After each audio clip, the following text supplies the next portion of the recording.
Bienvenue dans le nouveau studio du pôle Images et Création d'Insercol. Nous sommes très heureux de l'inaugurer aujourd'hui. Donc, nous sommes dotés d'un lieu et de matériel très performant qui nous permettent de faire du direct comme aujourd'hui, du studio, de la photo, du podcast, du fond vert. Et ce studio est présent dans nos locaux, mais il est aussi mobile. Donc, nous rendons chez nos clients pour des prestations. Donc, je me tourne vers Aurélie B pour remercier la direction départementale de l'emploi, du travail et des solidarités pour son soutien financier à ce projet, soutien financier, mais aussi toute sa confiance qui nous a permis de développer cette nouvelle activité. Alors, Insercol, qu'est-ce que c'est ? C'est un chantier d'insertion par l'activité économique. Donc, le jargon, c'est IAE. Et concrètement, nous sommes d'abord un lieu de travail. Nous avons deux activités. Nous avons un centre d'appel, Nélise va nous en parler. Nous avons une agence de communication, Jennifer va nous en parler. Et nos salariés remplissent donc des missions pour nos clients. Mais nous sommes un lieu de travail un peu particulier parce que chez nous, le turnover est un indicateur de performance. Alors, c'est en effet un peu spécial. Pourquoi ? Parce que nos salariés entrent chez nous pour en sortir vers le projet qui est le leur, qui peut être une formation, l'emploi ou la création d'entreprises. Donc pour cela, la première chose que nous faisons pour les aider à trouver leur chemin professionnel, premier acte que nous posons, c'est leur offrir un contrat de travail de 4 mois renouvelable jusqu'à 2 ans. Et en parallèle, nous les accompagnons dans le projet qui est le leur, accompagnement individuel et collectif et personnalisé. Justement, on peut se dire, mais comment peut-on parler de ce passage chez nous dans ce lieu un peu spécial? Qu'est-ce que nos collègues peuvent en dire? Et puis, qu'est-ce que les entreprises qui reçoivent les candidatures peuvent en penser ou en dire? C'est bien le sujet de notre table ronde. Insertion par l'activité économique, pépite ou pépin sur un CV. Alors, pour en débattre, pour en échanger, nous avons 4 invités. Merci d'être là. Aurélie B, tu es responsable adjointe du pôle insertion, emploi et entreprise à la direction départementale de l'emploi, du travail et des solidarités de Vaucluse. Je suis arrivée. Voilà, merci d'être là. Tu représentes donc l'État. Et donc, nous, comme chantier d'insertion, nous avons un conventionnement avec l'État. Tu appartiens aussi à la communauté vauclusienne des entreprises s'engagent. Cette communauté construit des axes de coopération et de passage à l'action entre les entreprises du territoire et l'État pour répondre aux grands défis sociaux et environnementaux. Guillaume, vous êtes directeur d'agence d'intérim pour le groupe Manpower France. Vous dirigez aussi une agence de recrutement. Et c'était pour nous intéressant et important que l'intérim soit représenté parce que vous êtes à la fois un expert du recrutement et un observateur des signaux faibles du marché de l'emploi. Merci pour votre invitation. Avec plaisir. Jennifer Carré, tu es web designer chez Insercol depuis presque 2 ans et tu as pour projet, tu es en train de créer ton entreprise pour créer des sites web pour des gîtes et des chambres d'hôtes. Oui, je suis ravie d'être là, merci. Et Nélise Foul, tu es téléconseillère chez nous depuis le printemps et ton projet est de travailler dans le secteur social. C'est ça, exactement. Alors, pourquoi on vous a invité chacun ? Parce que ce que vous êtes dit ce que nous sommes. Nous sommes à la fois un lieu de travail tourné vers nos clients. Nélise et Jennifer, c'est ce que vous faites. Nous avons une mission de service public au service de l'insertion professionnelle et nous sommes résolument tournés vers l'entreprise, à la fois clients et entreprises qui peuvent recruter les pépites qui se trouvent chez nous. Alors pour commencer, je vais me tourner vers mes collègues pour leur demander de nous partager comment vous êtes arrivés chez Insercol. Jennifer, je te propose de commencer. Mais avec plaisir. Quand je suis arrivée à Insercol, j'ai surtout cherché un travail à temps partiel parce que mon fils, à l'époque, il était en bas âge, il avait une place à la crèche à temps partiel et j'avais créé mon entreprise. Donc tout ça, c'était un choix. Je voulais créer mon entreprise et avoir du temps pour mon fils. Le développement de mon entreprise n'a pas trop fonctionné. J'avais quelques clients, mais pas suffisamment pour en vivre. J'étais en fin de droit de France Travail et je me suis dit, il est peut-être temps de retourner dans la vie salariale. Et j'ai commencé à chercher des offres d'emploi. Sauf que déjà dans mon secteur, donc la création de sites internet, c'est très compliqué. Et un poste à temps partiel, c'était impossible. C'était vraiment impossible. J'ai désespéré et quand j'ai trouvé l'annonce d'Insercol, c'était une révélation. Je me suis dit, mais c'est ça qu'il me faut. Ça correspond exactement à mes besoins. Ça peut lever le frein que j'avais par rapport à mon fils en bas âge. Et je voulais postuler. À tout prix, je voulais avoir ce poste. Sauf que, vu que j'étais en fin de droit, j'étais plus inscrite à France Travail. Donc, j'ai appelé mon ancienne conseillère France Travail et j'ai dit, mais il faut vite me réinscrire. J'ai trouvé l'offre parfaite. Il faut que je puisse postuler. Donc, elle m'a aidée, elle m'a réinscrite, elle m'a positionnée sur l'offre. J'ai pu postuler. J'ai passé mon entretien d'embauche et... une semaine avant Noël, j'ai eu la réponse positive par téléphone que j'étais prise. Donc c'était Noël 2022. Et c'était le plus beau cadeau de Noël que j'avais à l'époque. De savoir qu'en janvier 2023, je commence mon contrat, c'était juste génial. C'est comme ça que je suis arrivée à Insercol en janvier 2023. Merci. Nélis ? Alors moi, c'est un peu le contraire de Jennifer. Je suis arrivée en fait par le biais de ma conseillère mission locale, en fait, qui m'avait parlé d'Insercol comme un chantier d'insertion, mais je m'étais pas trop renseignée sur le coup. En fait, c'était une époque où j'enchaînais les boulots en fait dans la vente, dans la restauration, mais je savais plus quoi faire. En fait, rien ne me plaisait. Et en fait, je cherchais un petit peu un endroit pour me poser, une escale, on va dire. Et elle m'a positionnée donc sur Insercol. Et à ce moment-là, vous aviez plus de place, mais quelques mois après, en fait, j'ai reçu un appel de Fatma et j'étais en vacances, en fait, totalement à l'opposé du sud. J'étais à Paris, chez ma famille. Et en recevant cet appel, je me suis dit, et pourquoi j'ai postulé déjà ? Je m'en souvenais plus exactement. Et en fait, quand j'ai pris l'appel de Fatma, en fait, j'ai réfléchi parce que sur le coup, j'étais assez réticente. Je me suis dit, bon, chantier d'insertion, téléconseil, j'en ai jamais fait de toute ma vie. Je savais pas trop... si je devais me tourner, et surtout que de base, j'étais en vacances. Donc, au final, j'ai bien réfléchi et je me suis dit, il faut vraiment que j'essaie de prendre cette chance. Ça peut être quelque chose qui pourra changer ma vie. Et au final, j'ai décidé de changer mon billet. Je suis rentrée juste avant l'entretien. Le jeudi, c'était un vendredi, je m'en souviens. Et au final, à l'entretien, ça s'est super bien passé. Toutes mes réticences, elles ont été effacées. Et au final, je suis bien heureuse d'avoir pris cet entretien et d'avoir pris cette chance parce que sinon, à l'heure actuelle, je ne serais pas là. Voilà. Merci Nélis. Aurélie, et toi, comment tu es tombée dans la marmite de l'insertion par l'activité économique ?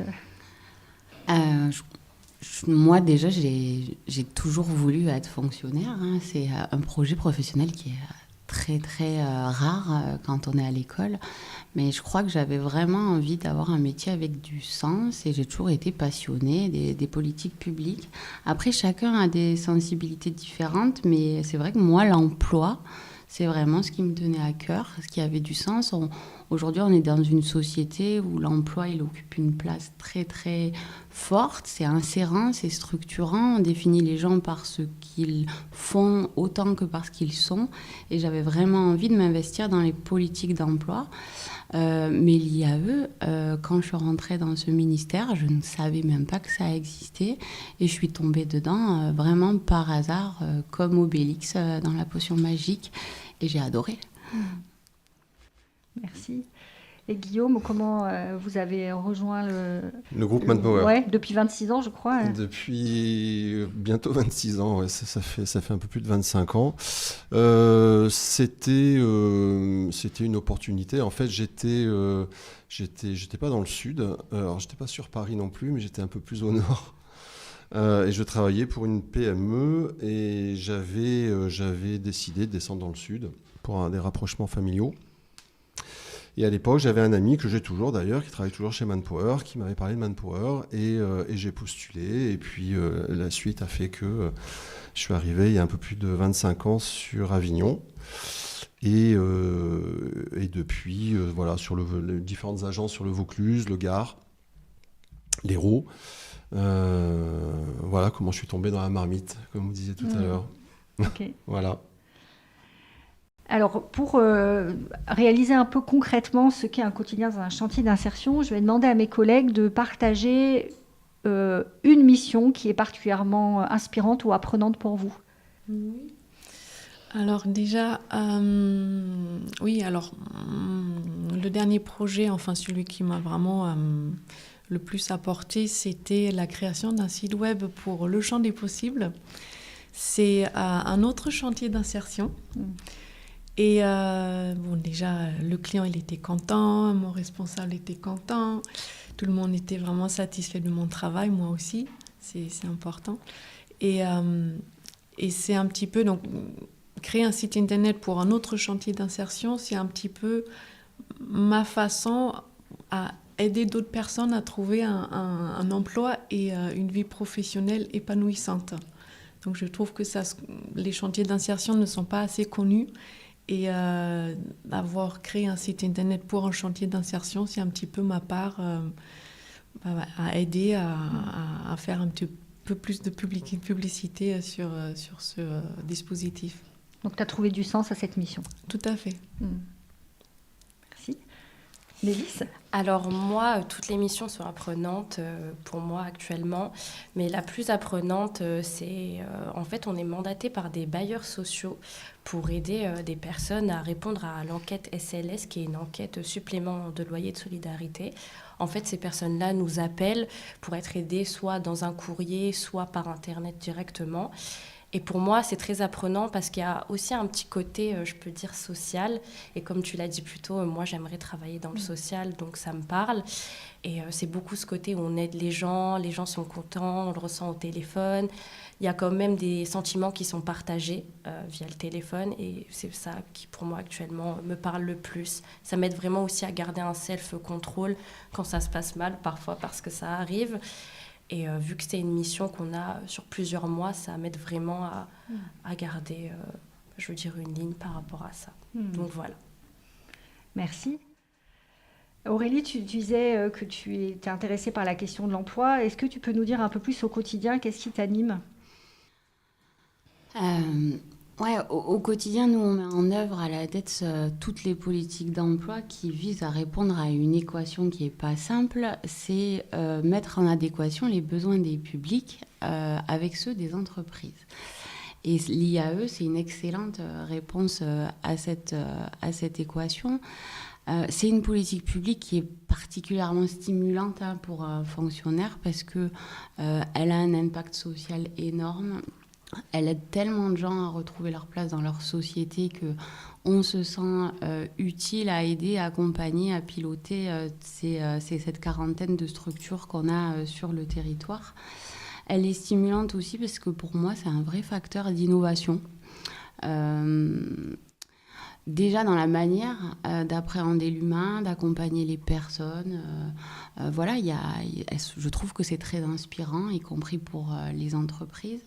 Et aussi, de par les secteurs d'activité, bien souvent, l'IAE va venir investir des secteurs d'activité qui ne sont pas du tout investis par le secteur marchand. Et là aussi, je trouve qu'il y a une vraie innovation. Je pense qu'on a gagné quand on voit que des entreprises privées commencent à s'intéresser à des secteurs que l'activité économique avait investi souvent avant. Après, moi, ce qui m'anime réellement aujourd'hui avec le temps, ça fait longtemps que je m'occupe de l'IAE au quotidien, c'est vraiment la faire connaître parce qu'il y a vraiment un déficit de visibilité au sein de la fonction publique, au sein de la société civile et au niveau des entreprises. Et moi, ce qui m'anime en général, c'est quand même faire connaître tous les chouettes dispositifs que l'État met en œuvre, l'IAE en particulier, auprès des entreprises, les simplifier, parce que souvent ces dispositifs se cachent derrière des noms un peu compliqués, des catégories un peu compliquées, et je pense qu'on peut expliquer ça très simplement. Et ce qui m'intéresse énormément, c'est d'arriver à décloisonner. On fonctionne aujourd'hui de manière beaucoup trop cloisonnée, à la fois sur le territoire, entre partenaires sur le territoire, à la fois dans nos services, Et je pense qu'aujourd'hui, la bonne manière d'appréhender les politiques publiques, c'est de manière horizontale, en décloisonnant et de sortir de cette logique de tuyau d'orgue. Moi, je considère pas qu'il y a d'un côté les structures de l'IAE et de l'autre le monde de l'entreprise. Pour moi, c'est complètement interconnecté. Vous êtes les structures de l'IAE, des acteurs du monde économique, d'une part, et cette passerelle, elle est naturelle, et c'est un peu notre rôle à nous, l'État, d'essayer de rendre ça possible. Voilà. Merci. Guillaume, en 26 ans, est-ce que vous avez vu des évolutions dans les attentes des candidats ou des évolutions dans le marché du travail? Qu'est-ce que vous pouvez nous en dire? Alors, évolution, oui, bien évidemment qu'il y a eu des évolutions depuis 25 ans. Et il y en aura encore. Il y en aura encore pour plusieurs raisons et plusieurs facteurs. Je pense que le marché du travail, le marché professionnel a évolué. Et donc les attentes et les priorités sont différentes, et de la part des entreprises et de la part des candidats. Donc il y a de nouveaux secteurs d'activité. Aurélie en parlait très, très, très rapidement, mais il y a de nouveaux secteurs d'activité, il y a de nouveaux métiers.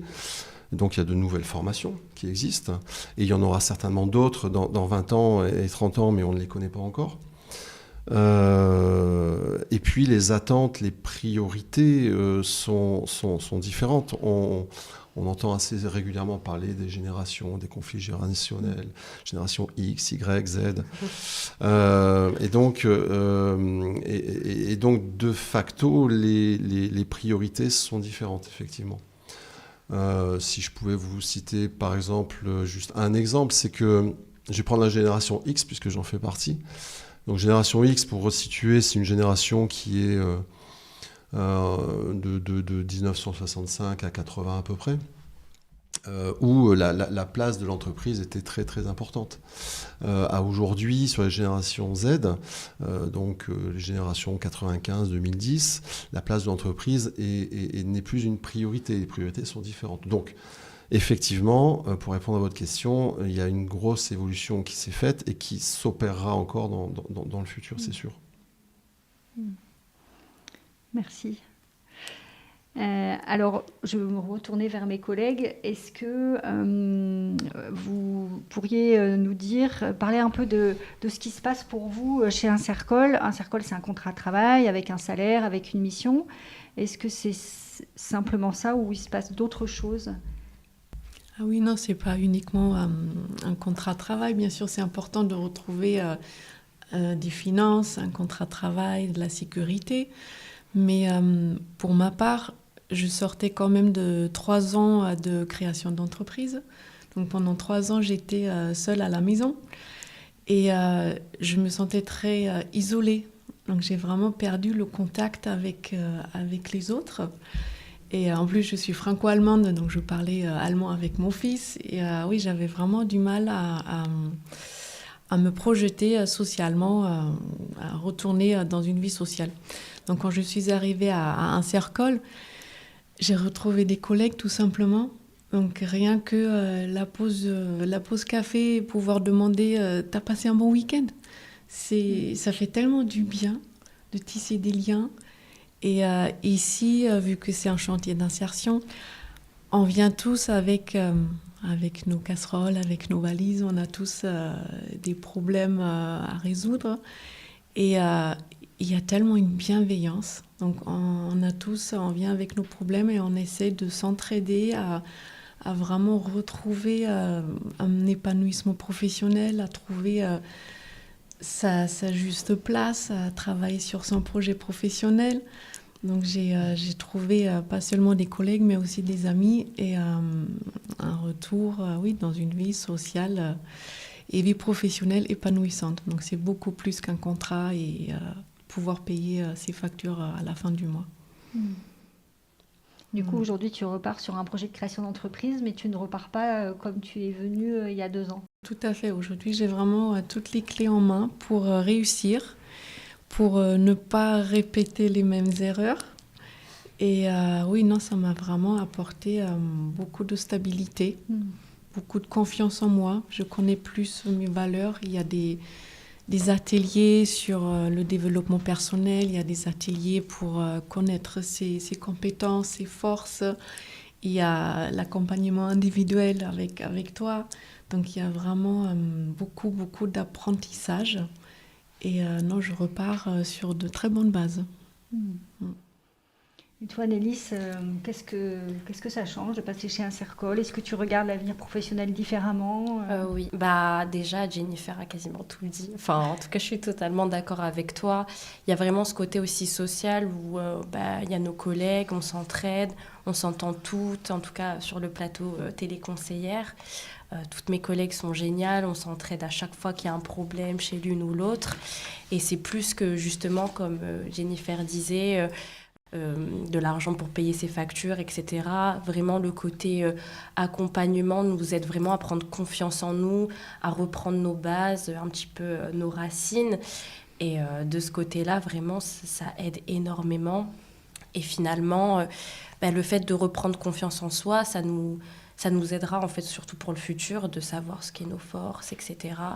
Et toute la bienveillance qu'il y a dans le lieu de travail, ça aide aussi énormément. On vient avec le sourire. Bon, il y a des jours où on n'a pas envie de travailler comme tout le monde, mais vraiment, pour moi, un Sercol, c'est ma meilleure expérience de travail actuellement. Je me sens vraiment chez moi, j'ai ma place, je m'entends avec tout le monde, tout se passe bien. Donc, pour moi, c'est bien plus que ça. C'est un peu un refuge.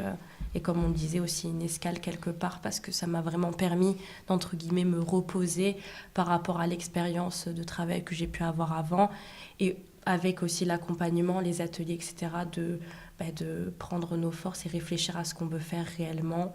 Mais en même temps, on peut quand même payer nos factures, mais d'un côté, il y a encore une fois ce côté bienveillant, etc. Donc voilà, pour moi, c'est bien plus que ça, oui. Alors, sur votre CV ou en entretien d'embauche, qu'est-ce que vous en dites? Est-ce que vous parlez de chantier d'insertion? Est-ce que vous l'écrivez? Est-ce que vous parlez de centre d'appel, agence de communication? Comment vous en parlez? Alors, sur mon CV, je ne mets pas chantier d'insertion. Moi, je ne connaissais pas un chantier d'insertion avant de postuler à un Sercol. Et même quand j'en parle à mon entourage, il y a très peu de personnes qui connaissent. Donc, sur mon CV, je ne le mets pas. Je mets juste agence de communication parce que je trouve que ça ne change rien à mes compétences ou à mon expérience. Ça ne change rien à ce que j'ai fait à un Sercol. Je fais le même travail que je faisais avant quand j'étais en freelance, que je fais dans une autre agence de communication.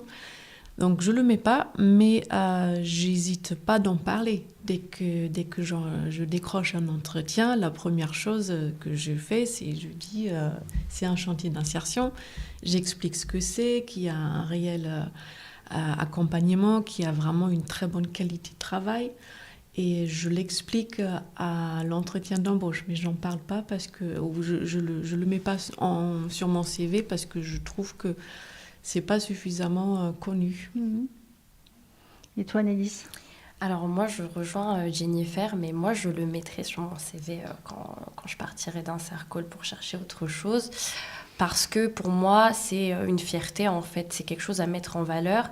Et comme Jennifer l'a dit, c'est trop peu connu, en fait. Les personnes ne connaissent pas, même mon entourage, etc. Donc, pour moi, c'est hyper important que je le mette sur mon CV. Parce que c'est quelque chose que j'ai vraiment envie de mettre en valeur dans mon CV. C'est un passage qui a été hyper apprenant pour moi, comme je l'ai dit précédemment, avec un refuge avec beaucoup de bienveillance, etc. Donc c'est quelque chose que je mettrai sur mon CV. Et, j'ai limite envie de le crier sur tous les toits parce que c'est hyper important et je pense qu'il y a plein de personnes qui n'ont pas du tout connaissance des chantiers d'insertion et qui pourraient justement trouver leur place dans un chantier et trouver ce refuge que moi j'ai trouvé. Donc c'est hyper important de partager ça et de le faire connaître aux autres. Bon, Guillaume, si vous recevez un CV avec écrit chantier d'insertion ou si vos collègues qui font du recrutement au quotidien reçoivent un CV, à votre avis, quel regard vont-ils porter? Est-ce qu'ils auront des questions? Est-ce qu'ils connaissent? Ils ne connaissent pas? Est-ce qu'ils auront des appréhensions?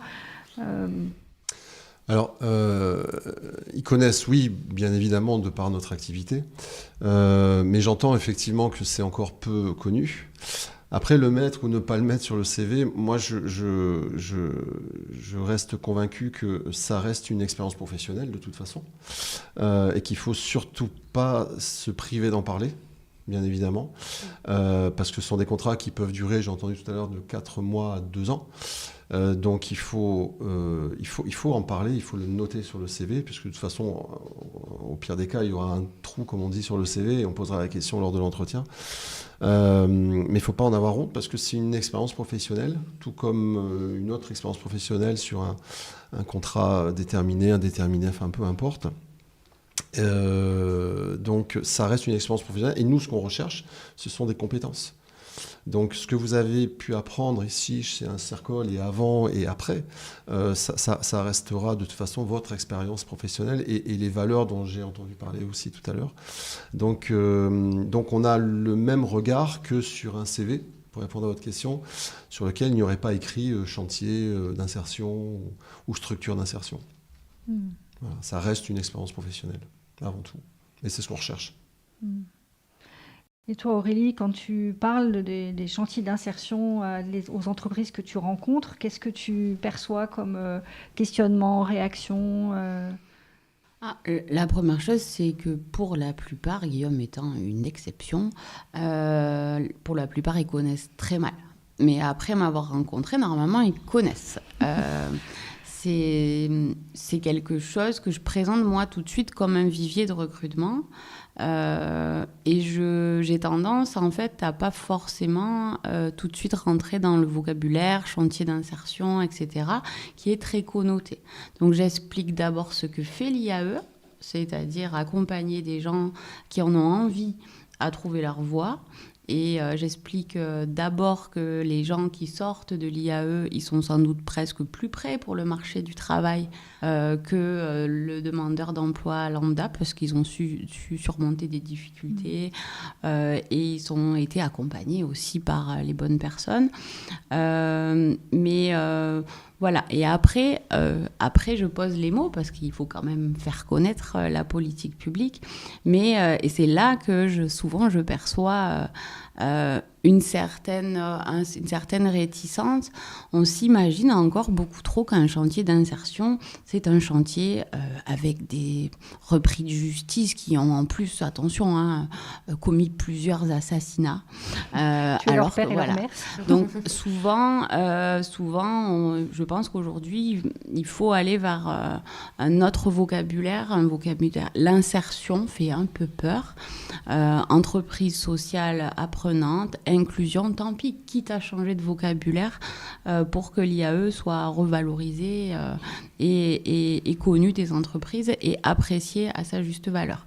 Mais c'est vrai que quand les entreprises testent, normalement, le partenariat derrière, il se fait naturellement, à la fois, et je pense que une fois que la rencontre est faite, et c'est ce qu'on fait dans la communauté des entreprises s'engagent, on fait rencontrer ce monde des structures de l'IAE et des entreprises. Une fois que la rencontre publique recruteur est faite, les représentations tombent très rapidement. Et voilà, donc je pense que c'est assez facile finalement de convaincre une entreprise que c'est un vivier de recrutement. Très bien. Jennifer, est-ce que tu pourrais nous partager une réaction qu'a eu ton entourage quand tu as dit que tu travaillais en chantier d'insertion, ton entourage, alors professionnel ou personnel? Alors tu as parlé du fait que ton entourage ne connaissait pas forcément, mais est-ce qu'il y a eu d'autres réactions? Oui, alors c'est vrai, la plupart ne connaissent pas. Et après, quand j'explique ce que c'est, ils sont très curieux. Presque ils ont du mal à croire que ça existe, une place tellement merveilleuse. Et j'ai eu quand même un retour un peu surprenant d'une personne de ma famille. Elle travaille dans l'accompagnement dans le monde social, mais elle travaille surtout avec des immigrés, avec des grands problèmes de langue. Donc il y avait une grande barrière de la langue. Et elle avait du mal à imaginer comment, en chantier d'insertion, on peut gérer une agence de communication. Comment on peut faire le travail de qualité d'une agence de communication tout à fait ordinaire. Donc elle était très étonnée. Et après, quand elle est venue me voir pendant les vacances, elle a vu que oui, si, c'est possible. Et oui, elle était convaincue. Mais au début, elle était un peu curieuse. Ouais. Elle avait quelques représentations. Oui, parce que par son expérience à elle, puisqu'elle travaillait avec d'autres personnes. Oui. Je précise quand même que sur notre agence de communication, on a des collègues qui sont d'origine étrangère ou qui sont étrangères, dont la langue maternelle n'est pas forcément le français, mais ça n'empêche en rien d'être compétent sur le volet numérique pour faire un site internet, pour faire du développement, pour faire du graphisme. Et nos collègues qui nous écoutent, qui se reconnaîtront, ont toute leur place chez nous. Oui, mais surtout dans mon monde à moi, donc le développement, il y a beaucoup l'anglais aussi qui est important. Donc c'est vrai, aujourd'hui, ce n'est plus un frein. Et toi, Nélis, je crois que tu avais une expérience à nous partager. Oui, alors moi, j'en ai parlé à mon entourage, donc quand j'ai passé l'entretien, etc. Et au début, les réactions, c'était c'est bien, etc. Bon, toujours dans la positivité. Mais ces personnes-là ne savaient pas forcément ce qu'était un chantier d'insertion. Donc moi, je l'expliquais à ce moment-là. Et elles m'ont dit, OK, c'est cool, etc. Et donc, avant de préparer cette table ronde, j'ai décidé de demander à mon entourage ce qu'ils en pensaient vraiment le jour où je leur ai annoncé. Pas dans la positivité, ce qu'ils pensaient vraiment au moment où je leur ai dit. Et c'est vrai que j'ai eu une de mes amies qui m'a dit... Ouais, sur le coup, je pensais que c'était un truc de cassos, quoi. Où justement, on était très... beaucoup de règles, de directives, etc. Pas vraiment qu'on ait de l'autonomie. Et c'est vrai que le fait de me voir, entre guillemets, m'épanouir dans ce chantier d'insertion, elle a compris d'elle-même sans qu'on en reparle, parce qu'en vrai, si je lui avais jamais demandé, elle ne me l'aurait jamais dit. Que justement, dans un chantier d'insertion, on pouvait vraiment s'épanouir. Et à chaque fois, en lui parlant de mon travail, elle voit que vraiment, ça m'anime, que je me sens très bien là où je suis et que c'est un travail classique. Et c'est pas du tout quelque chose où j'ai des directives tout le temps. On est en autonomie, on a le droit de faire, entre guillemets, ce qu'on veut, de la façon dont on travaille, on l'a choisi. Et c'est vrai que certaines personnes s'en rendent pas compte, mais c'est un travail classique. Et voilà, tout simplement. Bon, Guillaume, quel conseil vous donneriez à nos collègues pour valoriser et parler de cette expérience en complément de ce que vous nous avez déjà dit tout à l'heure? Oui, je ne vais pas paraphraser ce que je disais tout à l'heure, mais en fait, je pense qu'il ne faut surtout pas ne pas en parler. Il ne faut pas avoir honte, même si j'entends parler de cassos ou de repris de justice. Alors, il y a certainement encore une grande éducation à faire sur le milieu d'insertion, mais il faut en parler, il faut mettre en valeur cette expérience, parce que pour moi, ça reste une expérience professionnelle, et nous, quand on recrute, on recherche des compétences. Et voilà, il faut en parler avec le cœur et avec les tripes, ce que j'entends depuis tout à l'heure. Et parler vrai, tout simplement. Mais pour moi, il faut le noter effectivement sur le CV, et il faut le mettre en valeur, il faut en parler. Est-ce qu'il faut mettre le mot insertion sur le CV?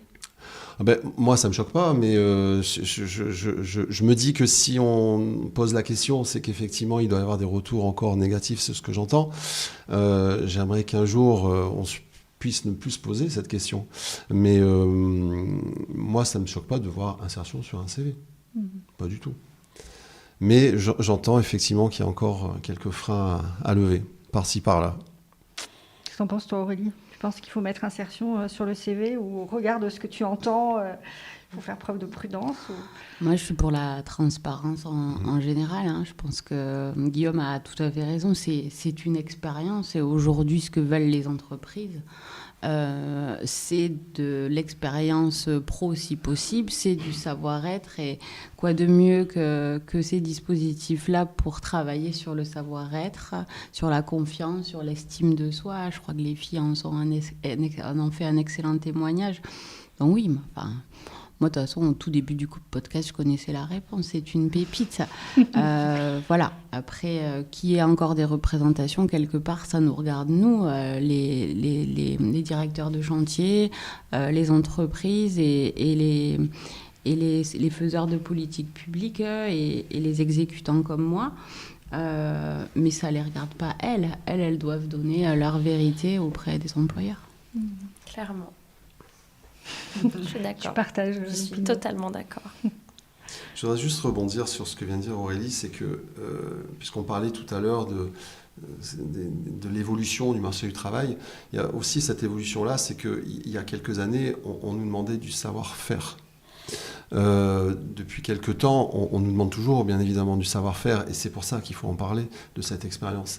Mais le savoir-être et le comportement vient presque en premier lieu avant le savoir-faire. C'est le comportement, le savoir-être. Le reste, on peut le former, on peut l'apprendre, c'est de la technique. Ça, c'est aussi une évolution qui est plutôt marquée. Et donc, sur des chantiers d'insertion, on apprend aussi à se connaître. On parlait de valeurs, sur le comportement et autres. Et c'est pour ça qu'il faut le mettre en avant. Ouais. Alors, peut-être dernière question, vous avez parlé de sens, de plaisir à être au travail, d'esprit collectif. Vous avez parlé de votre expérience chez nous comme une expérience très positive. Est-ce que ça a fait changer votre regard sur le monde du travail pour l'après-Insercol ? Ah oui, clairement oui. Avant, quand on postule, c'est un petit peu pour changer de travail, mais on ne sait pas trop pourquoi. L'herbe est toujours plus verte ailleurs. Alors qu'aujourd'hui, quand je postule, c'est qu'il y a une réelle réflexion derrière, que je suis convaincue que ce poste et cette entreprise-là, elle correspond à mes besoins, à mes valeurs. Et j'ai envie de dire que oui, un épanouissement professionnel aujourd'hui, c'est possible. C'est possible d'avoir un équilibre entre sa vie personnelle et sa vie professionnelle.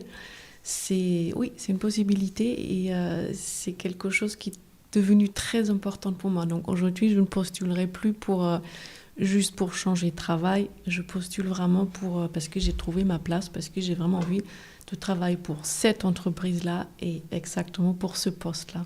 Donc il y a une réelle réflexion derrière. Et toi, Nélis ? Alors moi, il y a aussi une réelle réflexion derrière ça parce que, comme tu l'as dit au tout début, moi, je voudrais travailler dans le social. Donc au-delà de ça, je sais que je postulerai plus dans des travails simplement pour, entre guillemets, payer les factures, etc.